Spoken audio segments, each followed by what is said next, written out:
नाम राकेश कुमार गुप्ता, पिता का नाम सुरेश चंद्र गुप्ता, ग्राम दिलसादपुर, पोस्ट टेरी बाजार, जिला जौनपुर का मैं रहने वाला हूं सर। हमारी सर ज़मीन है, नाम की ज़मीन है सर, जिसका मतलब कि खतम नंबर ये है। सब परिवार का ज़मीन सर यहाँ से लगा करके सर 9 आदमी 10 आदमी सर हैं परिवार के। 7 बिस्सा ज़मीन 11 ज़मीन है सर, जो हमारे साथ सर जातीयता की जा रही है। कुछ दबंग लोग हम बनिए समझ करके परेशान कर रहे हैं सर। हमको गोली मारने की धमकी मिल रही है सर। अब गोली मारने की धमकी मिल भी चुकी है, एक बार सर गोली चल भी चुका है सर।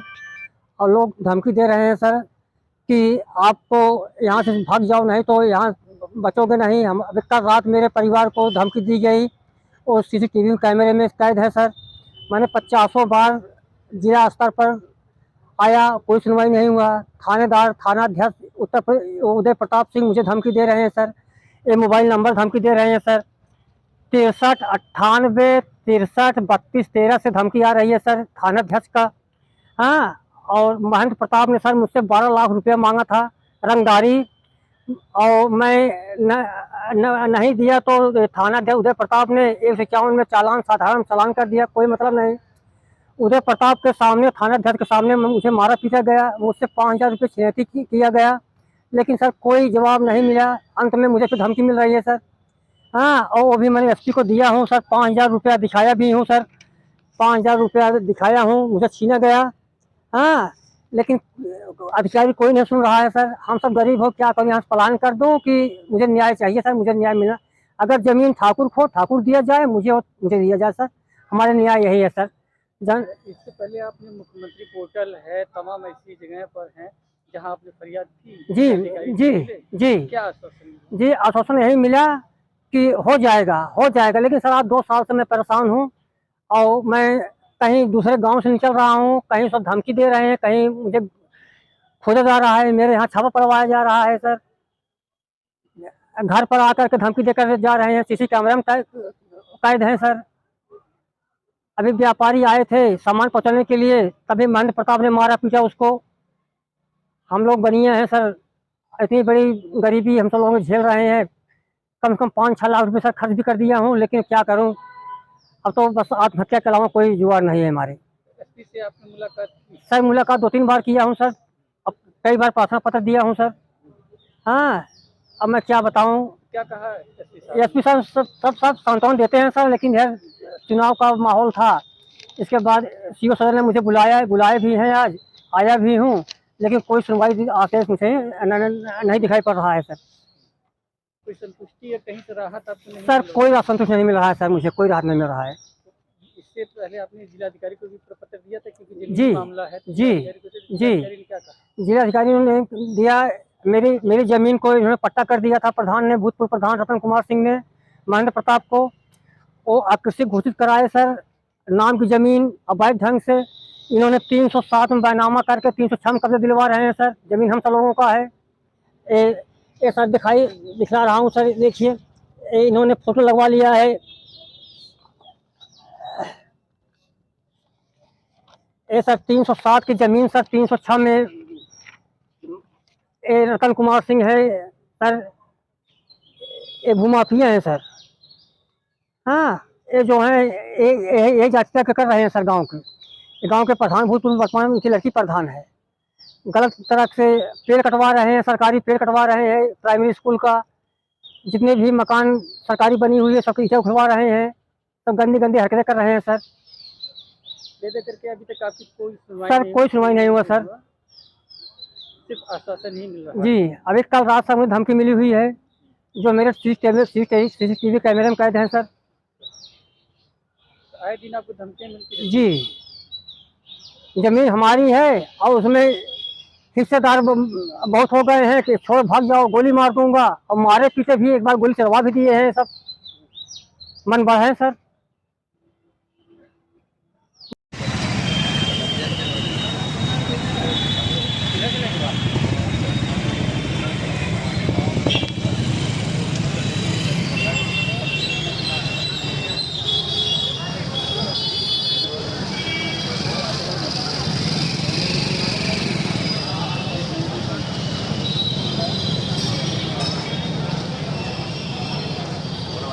सर बस सर।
चल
आज हम लोग उत्तर प्रदेश माध्यमिक शिक्षक संघ के प्रांतीय अध्यक्ष और हमारे जो है जिला इकाई के जो है जिला अध्यक्ष राजकिशोर यादव जी और जिला मंत्री शैलेंद्र कुमार जी और राज डिग्री कॉलेज के हमारे असिस्टेंट प्रोफेसर आदरणीय लाल साहब यादव जी, जिला कोषाध्यक्ष आर्यन बिन जी, जिला कार्यकारिणी के सदस्य हमारे विजय प्रकाश गौतम जी और हमारे BRP इंटर कॉलेज के वरिष्ठ जो है प्रवक्ता राम अनुज जायसवाल जी, इसी तरह अन्य हमारे सम्मानित शिक्षक साथियों की आज आवश्यक बैठक हमने बुलाई है।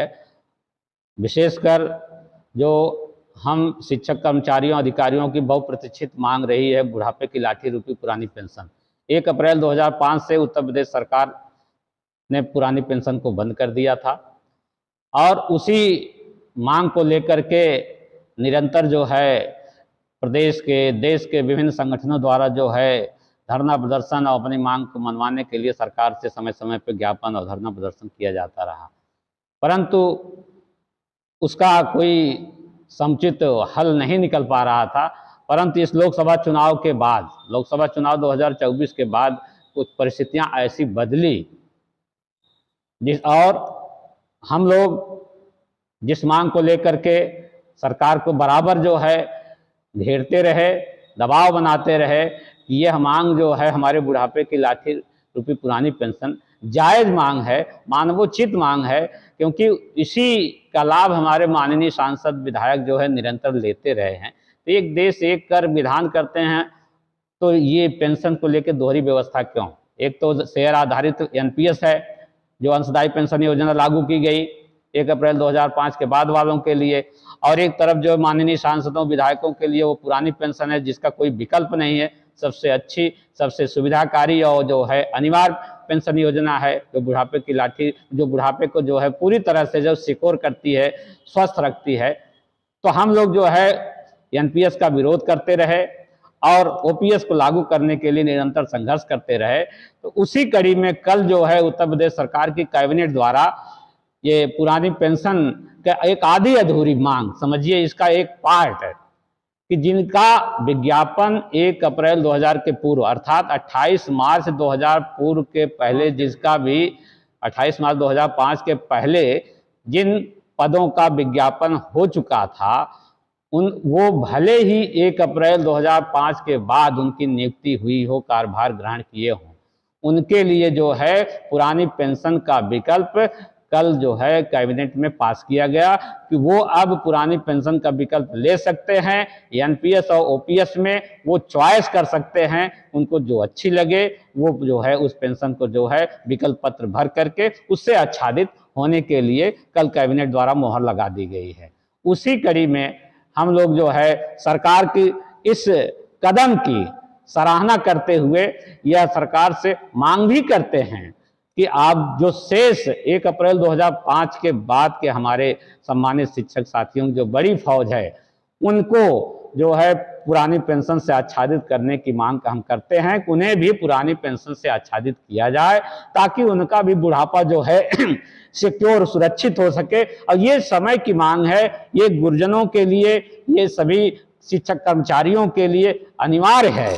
ये जो है पेंशन, इसका कोई विकल्प नहीं है, ये अनिवार्य है, ये हमारी मौलिक मांग में आती है, मौलिक अधिकार के अंतर्गत आती है, लंबे समय से मिलती रही है और आज भी हमें वो दी जाए, हम ये मांग भी करते हैं और बधाई देते हैं सरकार को कि कम से कम जो है ये जो है सराहनीय कदम सरकार जो है उठाई है, शुरुआत की है, देर से ही सही, लेकिन जो एक अच्छा जो कदम है कि पुरानी पेंशन के आच्छादित होने का एक विकल्प दे रही है कि हमें पुरानी पेंशन से अब विकल्प को चुन सके और आने वाले समय में, भविष्य में हमारे जो अन्य हजारों शिक्षक साथी हैं उन्हें भी पुरानी पेंशन का लाभ दे, सरकार से हमारी ये मांग भी है।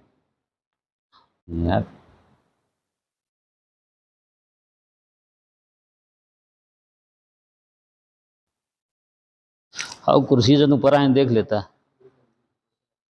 हाँ, अरे ये झोलवा रख लिया ना, लेता हुआ बताइए, आइए ये झोलवा रख लिया है।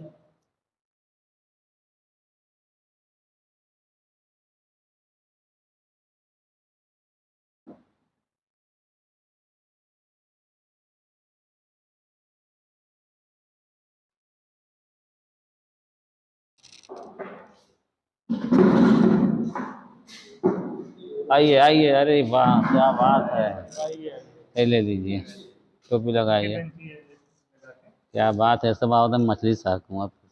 वही चीज में आर्यन बेन जी हमारे हैं जिला कोषाध्यक्ष। खड़े हो जाए, आप तो संख्या हो गई कोई।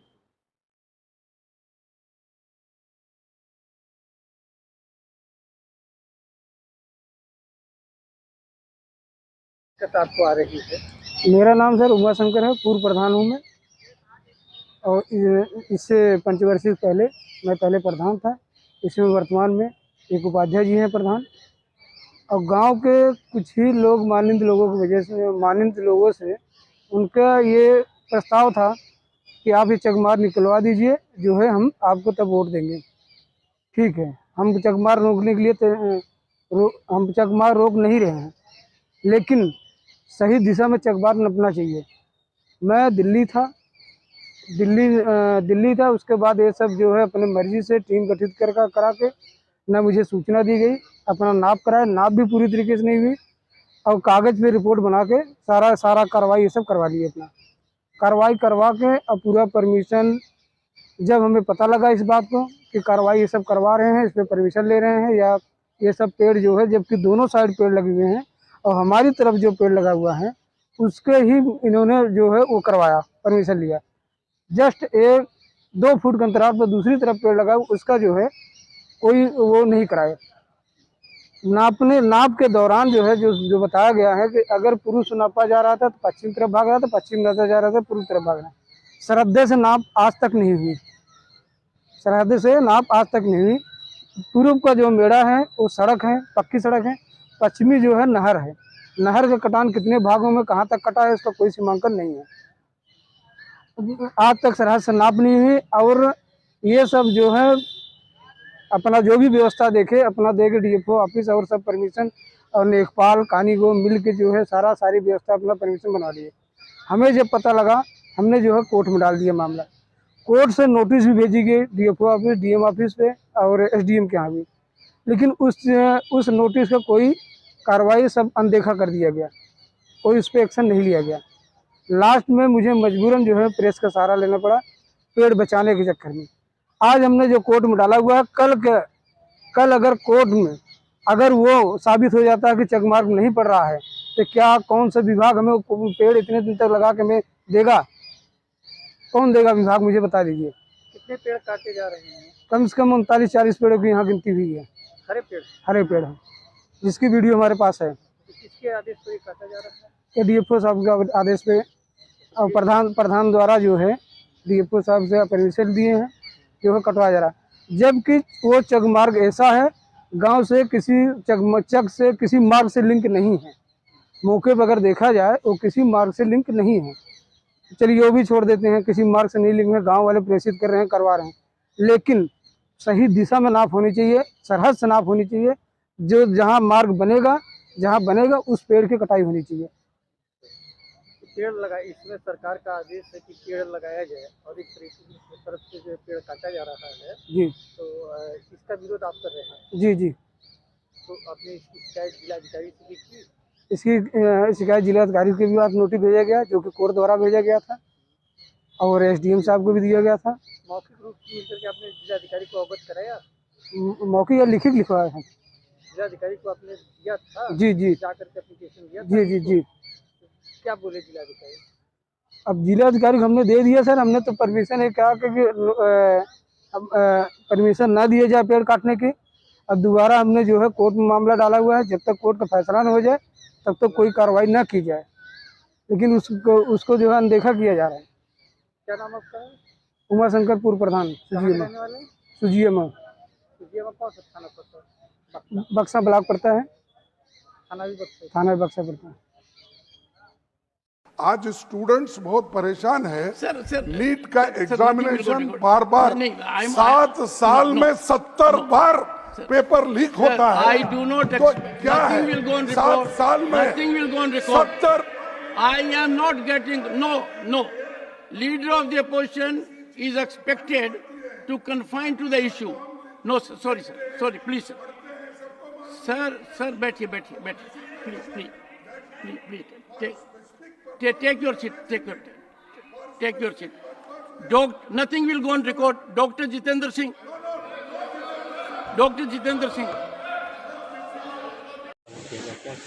देखिए, आज पूरे प्रदेश में उत्तर प्रदेश के हमारे माननीय मुख्यमंत्री जी की अध्यक्षता में जो मेधावी छात्रा सम्मान समारोह आयोजित लखनऊ में किया गया, और साथ ही सभी जनपदों में जो भी ऐसे हमारे छात्र छात्राएं थे जिन्होंने अभी बोर्ड की परीक्षाओं में उच्च अंक प्राप्त किए थे और प्रदेश स्तर पर अपनी एक अलग पहचान बनाई है।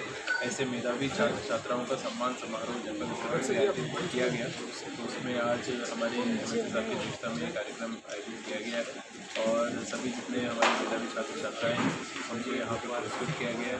आदरणीय मुख्यमंत्री जी द्वारा उनको सम्मानित भी किया गया है और हमें पूरा विश्वास है कि जो उत्तर प्रदेश सरकार के द्वारा इस प्रकार के हमारे जो छात्र छात्राएँ जो भविष्य में हमारे उत्तर प्रदेश और भारत देश के लिए बनेगी, उनको निश्चित रूप से प्रोत्साहन और प्रेरणा मिलेगी और साथ साथ शिक्षा में उनको और संबल प्रदान करने के लिए टैबलेट भी दिए गए हैं। 1 लाख रुपये और 21,000 रुपये की धनराशि भी प्रदान की गई है ताकि और अच्छी गुणवत्तापूर्ण शिक्षा वो लोग प्राप्त कर सकें, प्रोत्साहन प्राप्त कर सकें और एक बेहतर नागरिक और भविष्य के भारत के निर्माण में अपना सकारात्मक थैंक यू। सम्मानित किया गया है। जनपद में आज 21 बच्चों को यहाँ पर माध्यमिक शिक्षा परिषद के बच्चों को सम्मानित किया गया है और इस कार्यक्रम का बृहद शुभारंभ माननीय मुख्यमंत्री जी द्वारा लोक भवन से किया गया और आज पूरे प्रदेश के सभी जनपद मुख्यालय पर जो बच्चे प्रतिभा सम्मान के लिए चयनित हुए हैं उन सभी लोगों को जनपद स्तर पर सम्मानित किया गया है और माननीय मुख्यमंत्री जी का जो उद्बोधन प्राप्त हुआ है, जो शासन का निर्देश है, उसके अनुरूप जिला प्रशासन, जनप्रतिनिधियों सभी का दायित्व है उन दिशा निर्देशों का अनुपालन करते हुए जनपद को अग्रणी बनाने की शिक्षा की दिशा में किया गया, जहाँ पर हमने बेसिक शिक्षा और माध्यमिक शिक्षा के दोनों मंत्री तथा आदरणीय मुख्यमंत्री जी के उद्बोधन को सुनने का अवसर मिला और उनके उद्बोधन के सुनने के बाद हम लोग का नैतिक कर्तव्य है कि हम जनपद स्तर पर उन कार्यक्रमों को क्रियान्वित करें और विशेषकर हमारे जो अध्यापकगण हैं, हमारे जो अधिकारीगण हैं और बच्चे जो आज आप सम्मानित हुए हैं, आप सभी लोग अन्य लोगों के लिए आप नजीर बने, अन्य लोगों के लिए आप आदर्श बने और बच्चे भी भविष्य में हमारे जनपद से अधिक सम्मानित हों। इन शुभकामनाओं के साथ जो भी मार्गदर्शन शासन स्तर से हमें मिला है माननीय मुख्यमंत्री जी का, उसको हम 100% जनपद में क्रियान्वित करके अपने जनपद को अग्रणी बनाने की दिशा में कार्य करें। इन्हीं सारी बातों के साथ ढेर सारी शुभकामनाएं। बहुत बहुत संजना